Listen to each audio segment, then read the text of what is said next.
Welcome to my channel. Bihar board class 10th 2021 के science का question answer है। मैं पहले एक वीडियो बना चुका हूँ, आशा है आप उसे देख चुके होंगे। देखिए क्वेश्चंस है कि फोकस दूरी, गोलीय दर्पण की फोकस दूरी +20 दिया हुआ है तो कौन सा दर्पण होगा। तो बच्चों, गोलीय दर्पण की अगर फोकस दूरी प्लस में दी हुई है तो निश्चित ही वह दर्पण उत्तल दर्पण होना चाहिए, क्योंकि उत्तल दर्पण की फोकस दूरी हमेशा धनात्मक होती है। इसे देखते हैं। इस फिगर को आप ध्यान से ज़रा देखिएगा तो आपको पता चलेगा कि ये जो मोमबत्ती है, जो कैंडल है, इधर के डिस्टेंस को हमेशा निगेटिव यानी कि ऋणात्मक समझा जाता है, जबकि इधर की दूरी को हमेशा धनात्मक पॉजिटिव समझा जाता है कॉन्केव मिरर के लिए। अब हमें पता होना चाहिए कि सारी दूरियां कहाँ से मापी जाती हैं। तो सारी दूरियां इस बिंदु से P से मापी जाती हैं और P से ही डिस्टेंस भी मापा जाता है। हम कुछ महत्वपूर्ण शब्दों को समझते हैं। तो U, V और F तीन शब्द हमारे सामने आ जाएंगे। कॉन्केव मिरर की ओर जब हम बढ़ते हैं तो हम देखते हैं कि कॉन्केव मिरर में U निगेटिव होता है, V निगेटिव होता है और F भी निगेटिव होता है। उसी प्रकार कॉन्वेक्स में U निगेटिव होता है, ऋणात्मक होता है, V और F पॉजिटिव धनात्मक होता है। तो हम एक शब्द में कहना चाहें तो ये वाले दर्पण को हम कह सकते हैं कि यह एक ऋणात्मक निगेटिव मिरर होता है और यह एक धनात्मक मिरर होता है, क्योंकि U दोनों में निगेटिव होता है, क्योंकि U हमेशा कैंडल की जगह पर ही रखी जाती है। नेक्स्ट क्वेश्चन की ओर बढ़ते हैं। पहले हम इन शब्दों को समझ लेते हैं। तो उत्तल दर्पण यानी कि कॉन्वेक्स मिरर जो होता है, उसकी परावर्तक सतह जो होती है वो कैसी होती है, उभरी हुई होती है, जैसा कि आपको फिगर में दिख रहा है। इसीलिए जो लाइट होता है उसके कॉन्वेक्स सरफेस पर रिफ्लेक्ट होता है, इसीलिए इसको उत्तल दर्पण कहते हैं। अब भोजपुरी में इसे कह सकते हैं उठल दर्पण, क्योंकि उठा हुआ भाग आपको दिख रहा होगा। अन्य शब्द जो है वो है अवतल दर्पण, कॉन्केव मिरर। तो इस दर्पण की परावर्तक सतह जो होती है वो थोड़ा झुकी हुई होती है, जैसा कि आपको फिगर में दिख रहा है। यानी कि यहाँ पर जब लाइट रिफ्लेक्ट होती है तो ये कॉन्केव सरफेस पर यानी कि झुके हुए सतह पर लाइट परावर्तित होती है। अब ये देखिए, समतल दर्पण और उत्तल दर्पण के मिलने से जो नया दर्पण बनता है उसे समतलु उत्तल दर्पण कहा जाता है।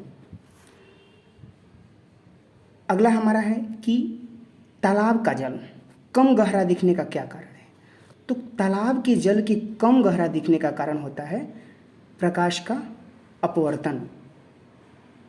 प्रकाश के अपवर्तन के कारण ही तालाब का जल कम गहरा दिखता है। आपको इस दिए हुए चित्र में समझ में आ जाएगा कि आप ध्यान से देखिएगा तो इसमें जल की गहराई कुछ कम प्रतीत हो रही है। अगला आपका प्रश्न है कि अवतल दर्पण की फोकस दूरी। तो हम जान चुके हैं कि अवतल दर्पण एक ऋणात्मक दर्पण है, मिरर है, तो निश्चित ही ऋणात्मक होना चाहिए, धनात्मक हो ही नहीं सकता है। चलिए कुछ महत्वपूर्ण शब्दों को समझ लेते हैं। U क्या होता है। तो डिस्टेंस ऑफ ऑब्जेक्ट यानी कि वस्तु दूरी को हम लोग U कहते हैं। प्रतिबिंब दूरी को V से सूचित करते हैं और फोकल लेंथ यानी कि फोकस दूरी को छोटे a से सूचित करते हैं। ये सारे शब्द आपको न्यूमेरिकल बनाने में मदद करेंगे। अगला क्वेश्चन से आपके सामने कि न्यूक्लियन शब्द किसके द्वारा दिया गया है। तो न्यूक्लियन शब्द जो है वह रॉबर्ट ब्राउन के द्वारा दिया गया है, जबकि रॉबर्ट हुक ने सेल की खोज की थी। उन्होंने ही सेल को बताया था कि प्रत्येक जीव में सेल होता है। अगला है क्वेश्चंस की पौधों में भोजन किस रूप में संचित होता है।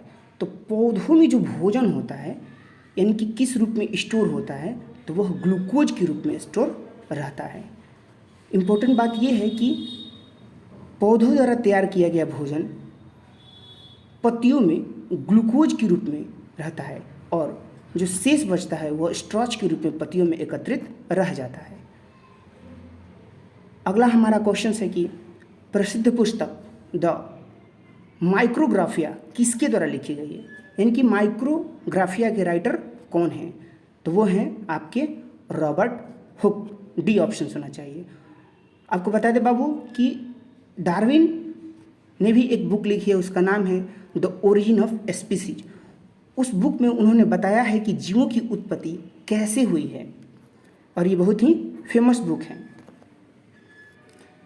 आगे क्वेश्चंस की तरफ बढ़ेंगे तो हम पाएंगे कि हमारा क्वेश्चन है कि मानव हृदय घिरा हुआ है। मानव हृदय एक झिल्ली से घिरा होता है, उस झिल्ली का नाम बताना है तो वो है आपका, उस झिल्ली को हम लोग कहते हैं पेरिकार्डियम। जाइलम शब्द को भी समझ लेते हैं तो जाइलम माने इसके शब्द में ज लगा है तो ये पौधों में जल का परिवहन करता है, इसीलिए इसको जाइलम कहते हैं।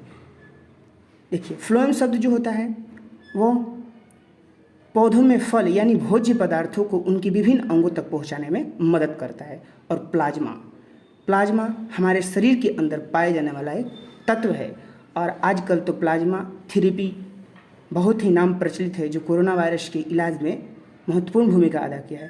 हालांकि सरकार ने इसे अभी बैन लगा दिया है। अगला आपका प्रश्न है कि बीजांड की परागनालिका में वृद्धि का क्या कारण है, तो आपका उत्तर होना चाहिए साइटोप्लाज्म, ये केमोट्रोपिज्म, बी ऑप्शन इसका उत्तर होगा। नेक्स्ट क्वेश्चन है आपका श्वेत रक्त कोशिकाओं की जीवन अवधि कितनी होती है, यानी कि WBC की जो जीवन अवधि कितनी होती है, तो नियमतः जो बुक में मिल जाएगा आपको वो होता है 1 से 3 दिन, लेकिन इस ऑप्शन के अनुसार होगा 12 से 20 दिन, यानी कि 12 से 20 दिन जीवन अवधि होती है उनकी। उस तरह RBC यानी कि रेड ब्लड सेल को समझें तो उनका जीवन काल जो होता है 120 दिन होता है। तो इस तरह ये RBC के लिए डी ऑप्शंस होगा अगर प्रश्न होता तो। कुछ एक नज़र में समझ लेते हैं कि हमारे ब्लड में जो होते हैं 3 प्रकार के सेल पाए जाते हैं, RBC, WBC और प्लेटलेट्स। RBC जो होता है वो आपका हीमोग्लोबिन का परिवहन करता है, जबकि WBC जो होता है आपकी बॉडी का बॉडी गार्ड होता है, वो आपकी बॉडी को बाह्य सूक्ष्म जीवों के प्रभाव से रोकता है। यानी कि इस समय जो कोरोना वायरस चल रहा है वो WBC को ही प्रभावित करता है। अगर हमारा वाइट ब्लड सेल अच्छा है तो हमें प्रॉब्लम नहीं होगा। प्लेटलेट्स जो हमारे बॉडी में पाए जाने वाले एक अन्य प्रकार का कणिका है।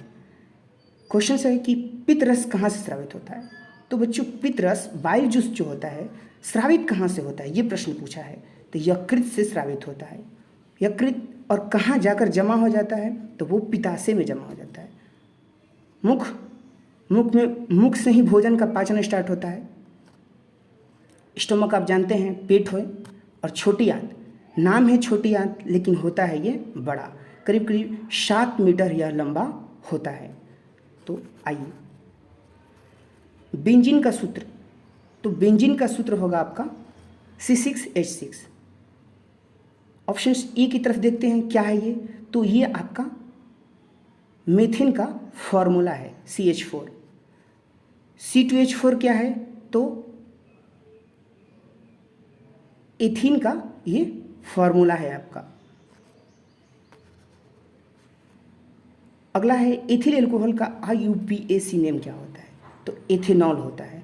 हम कुछ शब्दों को समझते हैं कि आखिर IUPAC होता क्या है, तो हमें पहले हाइड्रोकार्बन को समझना होगा। तो हाइड्रोकार्बन जो होते हैं वो 3 प्रकार के होते हैं, सेचुरेटेड हाइड्रोकार्बन, अनसेचुरेटेड हाइड्रोकार्बन और एरोमेटिक हाइड्रोकार्बन।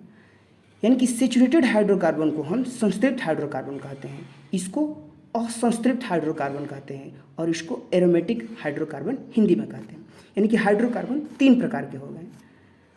IUPAC इसके नाम को विस्तार से समझेंगे तो पाएंगे कि इसका नाम होता है international union of pure and applied chemistry. इसका गठन 1958 में हुआ था। और हम अगर ऑर्गेनिक केमिस्ट्री पढ़ते हैं तो हम पाएंगे कि इसमें दो नाम होता है, एक कॉमन नेम होता है, एक ऑफिशियल नेम होता है। तो ऑफिशियल जो नेम होता है उसी को हम लोग IUPAC कहते हैं। हम आगे बढ़ने से पहले कुछ महत्वपूर्ण बातों को समझने की कोशिश करते हैं कि अगर कार्बन परमाणुओं की संख्या हाइड्रोकार्बन में 1 है तो उसे मेथ नाम दिया गया है, जबकि 2 होता है तो एथ नाम दिया गया है, 3 होगा तो प्रोप नाम दिया गया है, 4 होगा तो ब्यूट नाम दिया गया है, 5 होगा तो पेंट नाम दिया गया है। 6 के लिए हेक्स, 7 के लिए शेप्ट कहा गया है, 8 अगर कार्बन परमाणु है तो ऑक्ट, 9 है तो नॉन और 10 है तो डेकेन कहा गया है। जैसे C2H4 इसमें कार्बन के 2 परमाणु हैं, CH4 कार्बन की 1 परमाणु है, तो CH4 को 1 कार्बन परमाणु होने के कारण इसे मेथेन कहा गया है। देखिए हम कुछ बॉन्ड को समझते हैं। तो 3 प्रकार के बॉन्ड होते हैं। इसमें जो बॉन्ड आपको दिखाई दे रहा है इसको बॉन्ड कहा जाता है। तो ये जो बॉन्ड है यानी कि इसको कहा जाता है सिंगल बॉन्ड। यहाँ पर देखिए ये जस्ट कार्बन के ही आसपास होते हैं, तो इसको कहा जाता है डबल बॉन्ड। और एक और बॉन्ड होता है उसे कहा जाता है ट्रिपल बॉन्ड, यानी कि 3 प्रकार के बॉन्ड होते हैं। सैचुरेटेड हाइड्रोकार्बन में केवल एक ही बॉन्ड होता है, यानी कि सैचुरेटेड हाइड्रोकार्बन जो संतृप्त हाइड्रोकार्बन होता है उसमें सिंगल बॉन्ड होता है और उसके नाम में ANE जोड़ दिया। जैसे मिथ में N जोड़ेंगे तो हो जाएगा मेथेन, एथ में जोड़ेंगे तो एथेन, प्रोप में जोड़ेंगे तो प्रोपेन, ब्यूट में जोड़ेंगे तो ब्यूटेन और पेंट में जोड़ेंगे तो पेंटेन हो जाएगा। अनसैचुरेटेड हाइड्रोकार्बन असंतृप्त हाइड्रोकार्बन की तरफ जाएंगे तो वो डबल बॉन्ड के होते हैं और उनके नाम में EN ऐड किया जाता है। जैसे एथ में एथीन, प्रोप में प्रोपीन, तो इनके नामांकन हो जाते हैं। अनसैचुरेटेड हाइड्रोकार्बन का एक और रूप होता है जिसमें ट्रिपल बॉन्ड होता है। इसमें आयन शब्द का इस्तेमाल किया जाता है, जैसे इथाइन, प्रोपाइन, इनके नामांकन किए जाते हैं। क्वेश्चन है कि लोहे की परमाणु संख्या क्या है, एटॉमिक नंबर ऑफ आयरन, तो वो होता है 26। लोहे की परमाणु संख्या 26 है। स्टीलनेस स्टील, स्टेनलेस स्टील मिस्टेक हो गया है टाइपिंग में लोहा और कार्बन के अलावा अन्य तत्व होते हैं। तो लोहा और कार्बन के अलावा जो इसमें अन्य तत्व होते हैं वो तो निकिल एंड क्रोमियम, इसे समझते हैं। जो अलॉय या मिश्र धातु होते हैं बाबू, वो जो होते हैं 2 या 2 से अधिक धातुओं के मेल से बनते हैं। तो मिश्र धातु जो होते हैं वो धातुओं के गुण से कहीं ज़्यादा बेहतर और टिकाऊ होते हैं, यानी कि उनमें जंग लगने की प्रॉब्लम नहीं होती है और उनकी गुणवत्ता में काफ़ी वृद्धि हो जाती है। तो कुछ प्रमुख मिश्र धातु हैं ब्रॉश, शोल्डर, स्टेनलेस स्टील, ड्यूरेलियम और एमेल्गम। एक ट्रिक से समझ सकते हैं, कॉलोनी का ताज़ा टीका। तो यहाँ पर कॉलोनी का क्या मतलब है स्टेनलेस स्टील के लिए, तो को का मतलब होता है क्रोमियम, लो का मतलब होता है लोहा, अनि का मतलब होता है निकिल। क्रोमियम, लोहा और निकिल से स्टेनलेस स्टील बनता है। उस तरह पीतल जो होता है वो ताजा से बनता है, मतलब ता से तांबा और जा से जस्ता, तांबा और जस्ता से आपका पीतल बन जाता है। उसी प्रकार कांसा, ब्रॉन्ज जो है वो टीका से बनता है, टी से टीना और का से कॉपर, यानी कि टीना और कॉपर से कांसा का निर्माण होता है, मिश्र धातु बन जाते हैं। अगले प्रश्न की ओर बढ़ेंगे तो पूछा है कि निम्नलिखित यौगिकों में कौन अम्ल है, अम्ल कौन सा है, तो इसमें अम्ल है H2SO4। अगर हम समझें कि CaOH का होल ट्वाइज क्या है, तो वह एक क्षार है। ठीक है, चलिए कुछ इंपॉर्टेंट एसिड्स जो होते हैं जो यूजफुल होते हैं हमारे परीक्षा के दृष्टिकोण से, वो हैं H2SO4, HCl, sulphuric acid, HNO3, nitric acid और CH3COOH, वो है आपका एसिटिक एसिड। ये एसिड बहुत ही इंपॉर्टेंट है, परीक्षा में इनके फॉर्मूले पूछे जाते हैं, तो इसको याद कर लीजिएगा। आगे बढ़ेंगे तो पूछा है कि प्रकाश के परावर्तन के नियम। तो हमें पता है कि प्रकाश के परावर्तन के 2 नियम होते हैं। आपतन कोण परावर्तन कोण के बराबर होता है और आपतित किरण परावर्तित किरण, अभिलंब तथा आपतन बिंदु एक ही समतल में होते हैं। ये दो नियम होते हैं। आवर्धन, अवतल लेंस का आवर्धन पूछा गया है, तो अवतल लेंस का आवर्धन जो होता है वो होगा d/u। अब बात ये उठता है कि आवर्धन क्या होता है।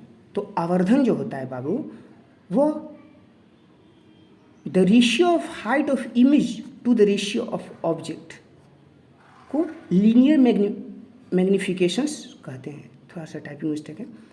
प्रतिबिंब की ऊंचाई और वस्तु की ऊंचाई को हम आवर्धन कहते हैं। तो आवर्धन का क्या फार्मूला होता है, तो प्रतिबिंब की ऊंचाई बटा में वस्तु की ऊंचाई को हम आवर्धन कहते हैं, मैग्निफिकेशन। एक नज़र मेरा समझने की कोशिश करते हैं कि हमें पता है कि वर्चुअल इमेज जो होता है, जो कि काल्पनिक प्रतिबिंब होता है, वो हमेशा सीधा होता है, तो उसकी मैग्निफिकेशंस क्या होगी, वो हमेशा पॉजिटिव होगी। यानी कि दूसरे शब्दों में कहें तो वर्चुअल और इरेक्ट इमेज हमेशा पॉजिटिव मैग्निफिकेशंस को बनाते हैं। उस तरह रियल इमेज जो होता है वो हमेशा इन्वर्टेड होता है, उल्टा होता है।